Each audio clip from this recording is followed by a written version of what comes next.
प्रणाम। बहुत विवादास्पद विषय पर आज बात कर रहा हूं। 6 अगस्त आंदोलन, 8 अगस्त आंदोलन लौट के बुद्धू घर को आए, बल्कि घर भी कहां आए, अभी भी जेल में ही पड़े हैं। और जो लोग जेल में हैं उसमें विनोद आजाद तो मुझे अपने बेटे की तरह प्रिय है। ये कोई नई बात नहीं है। भारत में जितने भी बड़े आंदोलन चले विभाजन के बाद, उन सब की जड़ में राष्ट्रवादी दल थे, यानी संघ और भाजपा थे। पहला जो बड़ा आंदोलन उत्तर प्रदेश में मुझे ध्यान है वो चरण सिंह जी का है। वो सरकार छोड़कर बाहर आ गए थे कांग्रेस की, और जनसंघ के लोग उनकी पालकी लिए ले फिरे। इसी तरह का एक और स्मरण आता है, जगजीवन राम जी को 77 में प्रधानमंत्री बनाने के लिए बड़ा जोर मारा था।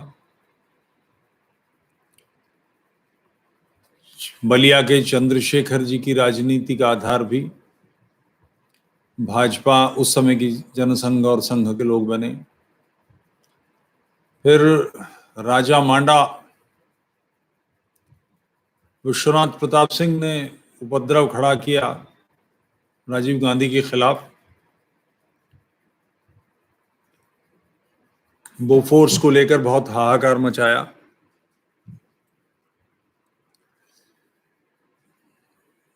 इसमें भी जनसंघ भाजपा के लोग थे।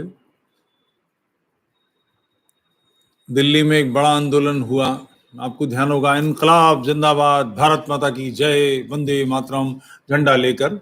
एक ऐसा व्यक्तित्व जिसकी अपनी सारी क्षमता ये है कि वो कुछ बातें कह लेता है। बस उन्होंने एक नारा छोड़ दिया था, अंग्रेजों भारत छोड़ो, बाकी सारे नारे लगाए। और उस आंदोलन में सारी शक्ति, सारी जो सहभागिता थी वो संघ और भाजपा के लोगों की थी। मैं संघ नहीं कह रहा हूं, यानी अधिकारी नहीं कह रहा हूं, भाजपा के अधिकारी नहीं कह रहा हूं, मगर संघ और भाजपा के लोग उसमें सम्मिलित थे। और उस समुद्र मंथन के परिणाम से जो अमृत उत्पन्न हुआ वो दिल्ली में केजरीवाल हैं। अब फिर एक आंदोलन हुआ कि हम पुराने कानूनों को रद्द करेंगे। मेरा कोई निजी दुराव नहीं है, मुझे तो बुलाया ही गया था वक्ता के नाते। बस उसके लिए फोन किया गया और ये मान लिया गया कि फोन करने से मुझे चले जाना चाहिए। मेरा मानना था कि नहीं, इस तरह से नहीं होगा। और फिर भी मैं मानसिक रूप से, किंतु अंत में जब कार्यक्रम के का दिन आया, उस दिन सुबह फोन किया तो फोन ही नहीं उठाया किसी ने। तो कहाँ जाना है, कब जाना है, क्या करना है, कुछ पता ही नहीं था। मैं नहीं गया। मगर विनोद आजाद और इस तरह के ढेरों लोग, और मुझे बताया गया कि दूर दूर से आए।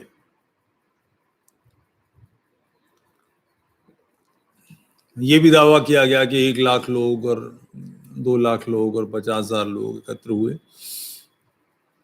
हम पुराने ट्रेंड लोग हैं। एक व्यक्ति को खड़े होने के लिए या बैठने के लिए 9 स्क्वायर फुट की मिनिमम जगह चाहिए होती है, इससे कम में समाई नहीं होती। 50,000 या 1 लाख, 50,000 का मतलब 4.5 लाख फुट जगह। 1 लाख लोगों का मतलब 9 लाख फुट जगह। 2 लाख लोगों का मतलब 18 लाख फुट जगह। कोई भी नजरों से नाप सकता है, कदमों से नाप सकता है, आराम से पता लग जाएगा कितना चाहिए। 2 कदमों के बीच में 1.5 फुट का फासला होता, पैदल चल के नाप लीजिए, पता लग जाएगा कितने लोग थे।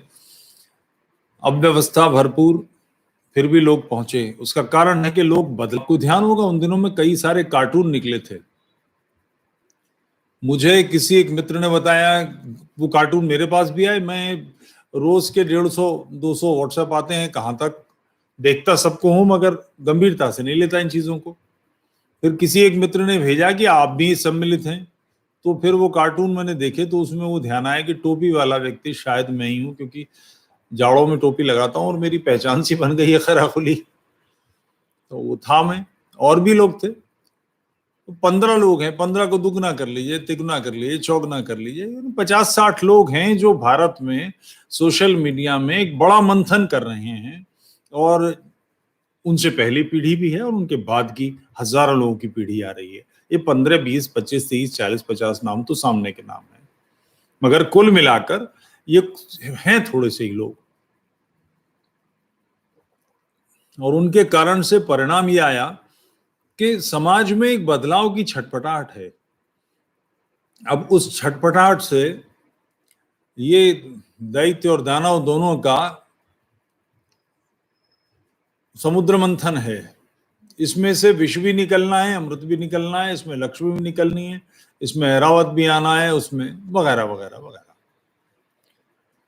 अब इसकी लहरों पर सवार होके कौन जगमगाता हुआ कॉलर ऊंचे करके पहुंच जाए, इसकी दौड़ में लोग हैं। तो ऐसे लोग भी हैं जो इसकी नींव हैं। और एक बहुत सुंदर पंक्ति मुझे याद आती है गजल की, हम नींव के पत्थर हैं, तराशे नहीं जाते। ऐसे लोग भी हैं जिनकी यही मानसिकता है, इससे अधिक कुछ नहीं सोचते, कोई इच्छा नहीं है। वो किसी के पार्टी के पास पार्लियामेंट का टिकट मांगने नहीं गए कि पहले आपके पास गए, फिर बीजेपी के पास पहुंच गए, तो फिर किसी और के पास पहुंच गए। उनकी कोई दिलचस्पी नहीं, उनकी सिर्फ इतनी दिलचस्पी है कि 1300 वर्षों से अपमानित, पीड़ित, पददलित, साथ साथ भरपूर संघर्षरत राष्ट्र अब उसकी विजय पताका विश्व भर में नभ में फहराए। यह आवश्यक कार्य है। हम भविष्य का भारत क्या बनाएंगे, इसके बीज बो रहे हैं। तो इस आंदोलन की ऐसी स्थिति बना दी गई कि जो 8 अगस्त को वहां उपस्थित हैं वो राणा सांगा नहीं तो राणा प्रताप तो बन ही गए, और जो नहीं है, जो 8 अगस्त नहीं पहुंचे, वो देशद्रोही हैं, वो बाबर के खानदान के हैं। ये इमेज बना दी गई। तो राणा प्रताप के या राणा सांगा के खानदान के 6-7 लोग, 6 या 7 लोग हैं, जेल में पड़े हैं, 15 दिन से अधिक हो गए हैं। और इसका नेतृत्व करके इस पर जो झंडा फहराने की पूरी मानसिकता की देख लिया जाएगा राष्ट्र का पक्ष कौन लेता है और कौन नहीं लेता। वो लोग अपनी जमानत होने के अगले दिन इन सबको मझधार में छोड़ के अपने काम में लग गए, अपने दौरों पर लग गए। इनके साथ के वकीलों ने 20-20, 25-25 हजार रुपए मांगे प्रत्येक व्यक्ति की प्रत्येक पेशी पर पेश होने के। निश्चित रूप से वो मांग सकते हैं, उनका कार्य है, जो जिसका कार्य है वो करेगा, मगर ये नेतृत्व की जिम्मेदारी है। उसमें उसकी चपेट में जो भी आया उसकी व्यवस्था करना, उसकी चिंता करना। मेरे मुंह में खाक, 100 लानते मुझ पर ये बात कहने के लिए, इसलिए कि विनोद आजाद मेरा बेटा है, मेरा बच्चा है। वो जो कार्य कर रहा है उसकी जिम्मेदारी मैं अपनी महसूस करता हूं। उसके सर के पर छाता लेके खड़ा हो सकूं, उस पर धूप ना आने दूं, उस पर बौछार ना आने दूं, तो स्वयं को धन्य समझूंगा। ये बात इसलिए नहीं बता रहा हूं कि अपना प्रचार कर रहा हूं, मगर ये प्रश्न जरूर पूछा जाएगा कि किसी ने क्या किया, तो मैं जवाब दे रहा हूं। 1 तारीख पर मैं गया था, उसकी पत्नी से पहली बार मुलाकात हुई और एक लिफाफे में 20,000 रुपए रखकर उसके हाथ में पकड़ाया कि बेटा ये मुंह दिखाई है। कोई एहसान नहीं किया। धन्यता है, मेरी क्षमता इससे अधिक की होनी चाहिए थी, मैं नहीं कर पाया। मगर ये सारे लोग जिन्होंने नेतृत्व किया वो इन लोगों की चिंता में कहां है। 15 दिन से ये लोग जेल में हैं, कोई देखने वाला नहीं, कोई पूछने वाला नहीं। जमानत करने के लिए 2 लोग चाहिए होते हैं, वो कहां से आएंगे। ये बिल्कुल धरती से जुड़े लोग हैं।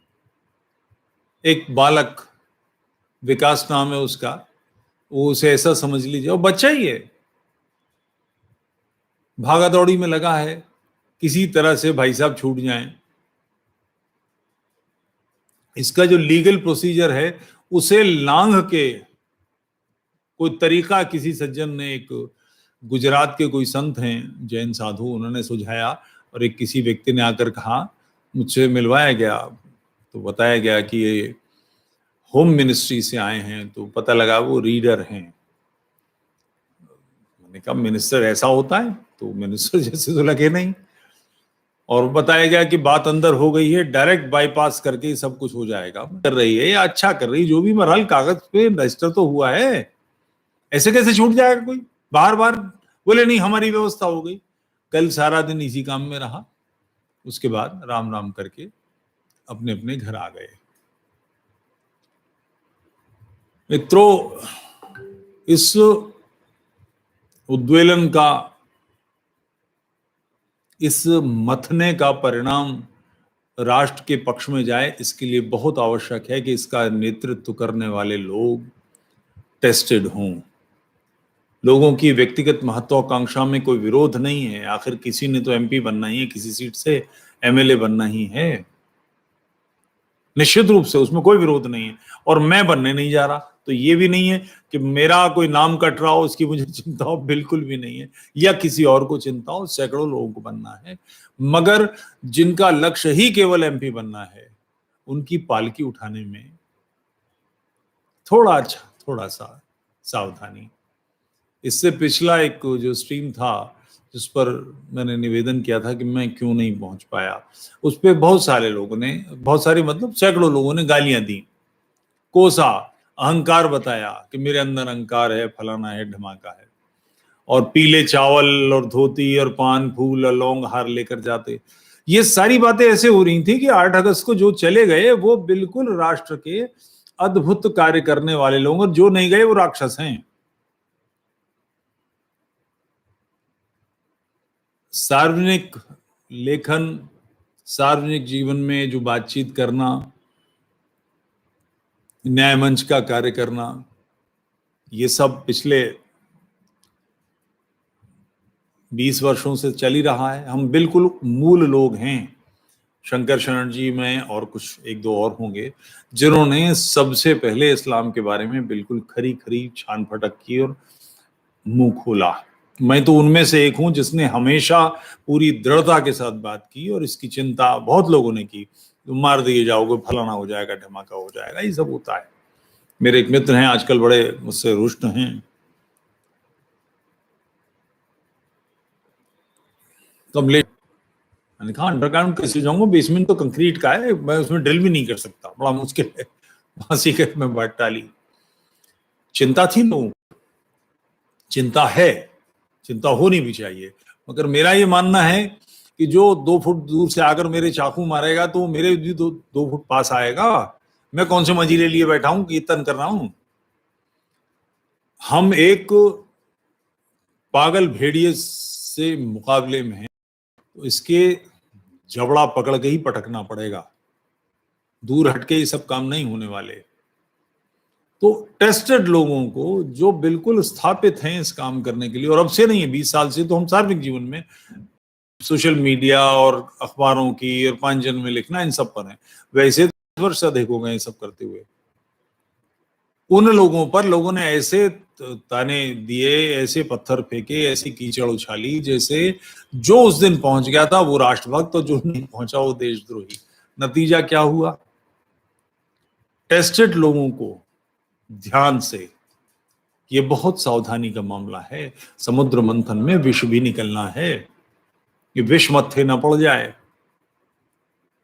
विश्वनाथ प्रताप सिंह को मुजफ्फरनगर में उठा के बंद कर दिया होता, कांग्रेस सरकार ने घुस भर दिया होता खाल में, कहां जा रहे हैं, तभी धर्म की जय होगी, और उसके परिणाम से प्राणियों में सद्भावना हो और अंततः विश्व का कल्याण हो। उत्साह में भर के, अतिरिक्त उत्साह में भर के तूफाने बदतमीजी का शिकार हो जाएं, या तूफाने बदतमीजी का शिकार बनाएं। जिसने कहा सिरमा थे, सब अपने हैं। जिन भाइयों ने कोसने दिए, ताने फेंके, कीचड़ उछाली, वो बेसिकली तिलमिलाए हुए लोग हैं जो चाहते हैं बदलाव। उनको लगता है इस बदलाव की बागडोर थामने के लिए तुफैल जी क्यों नहीं है, पुष्पेंद्र क्यों नहीं है, फलाने क्यों नहीं है, धमाके क्यों नहीं है, नीरज अत्री क्यों नहीं है। उन सबकी मानसिकता है, ये अच्छी सोच भी है, इसमें बुराई कुछ नहीं है, मगर ये नहीं पहुंचे तो उसके कारण हैं, और जो पहुंचे उस पूरी गंभीरता से। जिन लोगों ने आंदोलन छेड़ा उनकी जिम्मेदारी है कि ये लोग जेल में पड़े हैं, इनकी चिंता करें। सब कुछ सेट, गिरफ्तारी के लिए जा रहे हैं। वैन में से फोन आता है, नाम लेकर बता रहा हूं, साइबर सिपाही के संचालक, उससे पूछिएगा कि कल 11। बहुत बहुत गंभीर मामला है। ये बच्चे तो आज नहीं कल छूट जाएंगे और इन्हें अकल भी आनी चाहिए। बहुत बौड़मपन से बिल्कुल जिंदाबाद मुर्दाबाद पूरी जोर शोर से। भाई साहब, मतलब कौन सी दिशा में जोर लगाना ये तो देख लो। कितनी कोफ्त का विषय है। विनोद आजाद की मुंह बोली बहन, कल बहुत कष्ट हुआ। वो पटियाला हाउस कोर्ट में थी, 24 दिन के नवजात बच्चे को गोद में लिए हुए। 6 महीने तक बच्चे को कमरे से बाहर नहीं निकलने देती दादी, बच्चे को और मां को। 24 दिन के बच्चे को लिए घूम रही है। जब कोरोना की तीसरी आहट है, अपना जीवन संकट पर क्यों लगा रही है कि जिनकी जिम्मेदारी है वो सारे के सारे गायब हैं। कि कौन जमानत लेगा, कौन वकील खड़े करेगा, और चिंता। आप तो हाथ झाड़ के अलग हुए कि मैं तो 1 घंटे के लिए गया था, उसके बाद कौन था क्या था मुझसे कोई मतलब नहीं। नहीं, हम सब जिम्मेदार हैं उसके लिए। मैंने किसी आंदोलन के लिए पुकारा है, मैं कब गया सवाल ही नहीं है। अंतिम व्यक्ति तक, अंतिम छोर तक, कतार के दियों की कतार की अंतिम पंक्ति तक, अंतिम दिए तक, प्रत्येक तक हवा न पहुंचे ये जिम्मेदारी है। और हवा पहुंच रही है तो उसकी ढाल बनिए। क्रोध यहां दिखाइए, आप छींटाकशी यहां कीजिए, तानेबाजी यहां कीजिए, ढेले यहां फेंकिए। केवल इतनी बात कहनी थी। प्रणाम स्वीकारें।